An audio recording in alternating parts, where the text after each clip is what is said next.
Ibu Isti Kurnaidi. Kita akan mengikuti bacaan Alkitab harian untuk anak.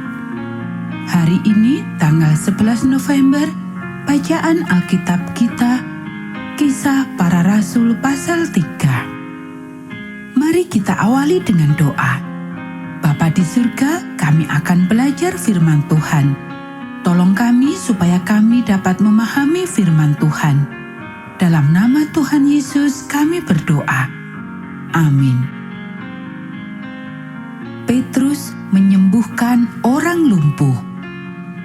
Pada suatu hari, menjelang waktu sembahyang, yaitu pukul 3 petang, naiklah Petrus dan Yohanes ke bait Allah. Di situ ada seorang laki-laki yang lumpuh sejak lahirnya, sehingga ia harus diusung. Tiap-tiap hari, orang itu diletakkan dekat pintu gerbang bait Allah yang bernama Gerbang Indah untuk meminta sedekah kepada orang yang masuk ke dalam bait Allah. Ketika orang itu melihat bahwa Petrus dan Yohanes hendak masuk ke bait Allah, ia meminta sedekah. Mereka menatap dia dan Petrus berkata, "Lihatlah kepada kami."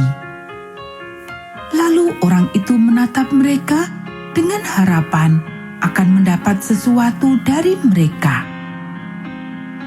Tetapi Petrus berkata, "Emas dan perak tidak ada padaku, tetapi apa yang kupunyai, kuberikan kepadamu. Demi nama Yesus Kristus, orang Nazaret itu, berjalanlah." Lalu ia memegang tangan kanan orang itu dan membantu dia berdiri. Seketika itu juga, kuatlah kaki dan mata kaki orang itu. Ia melonjak berdiri, lalu berjalan kian kemari dan mengikuti mereka ke dalam bait Allah, berjalan dan melompat-lompat serta memuji Allah. Seluruh rakyat itu melihat dia berjalan sambil memuji Allah. Lalu mereka mengenal dia sebagai orang yang biasanya duduk meminta sedekah di gerbang indah bait Allah, sehingga mereka takjub dan tercengang tentang apa yang telah terjadi padanya. Khotbah Petrus di Serambi Salomo. Karena orang itu tetap mengikuti Petrus dan Yohanes, maka seluruh orang banyak yang sangat keheranan itu datang mengerumuni mereka di serambi yang disebut Serambi Salomo. Petrus melihat orang banyak itu lalu berkata, "Hai orang Israel, mengapa kamu heran tentang kejadian itu? Dan mengapa kamu menatap kami seolah-olah kami membuat orang ini berjalan dengan kuasa atau kesalehan kami sendiri? Allah Abraham, Ishak, dan Yakub, Allah nenek moyang kita, telah memuliakan hamba-Nya, yaitu Yesus yang kamu serahkan dan tolak di depan Pilatus, walaupun Pilatus berpendapat bahwa ia harus dilepaskan. Tetapi kamu telah menolak yang kudus dan benar, serta menghendaki seorang pembunuh sebagai hadiahmu. Demikianlah ia, pemimpin kepada hidup, telah kamu bunuh. Tetapi Allah telah membangkitkan dia dari antara orang mati, dan tentang hal itu kami adalah saksi. Dan karena kepercayaan dalam nama Yesus, maka nama itu telah menguatkan orang yang kamu lihat dan kamu kenal ini, dan kepercayaan itu telah memberi kesembuhan kepada orang ini di depan kamu semua. Hai saudara-saudara, aku tahu bahwa kamu telah berbuat demikian karena ketidaktahuan, sama seperti semua pemimpin kamu. Tetapi dengan jalan demikian, Allah telah menggenapi apa yang telah difirmankannya dahulu dengan perantaraan nabi-nabinya, yaitu bahwa Mesias yang diutusnya harus menderita.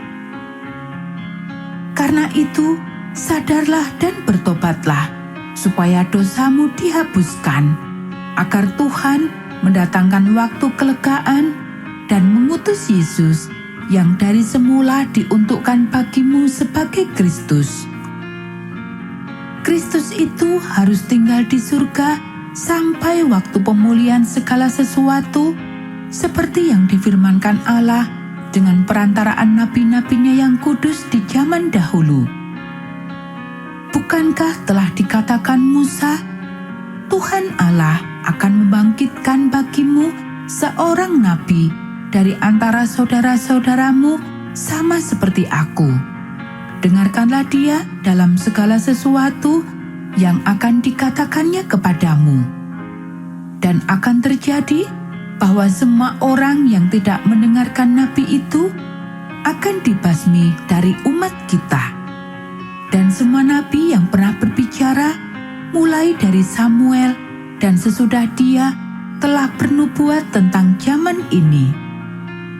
Kamulah yang mewarisi nubuat-nubuat itu dan mendapat bagian dalam perjanjian yang telah diadakan Allah dengan nenek moyang kita ketika Ia berfirman kepada Abraham, "Oleh keturunanmu, semua bangsa di muka bumi akan diberkati."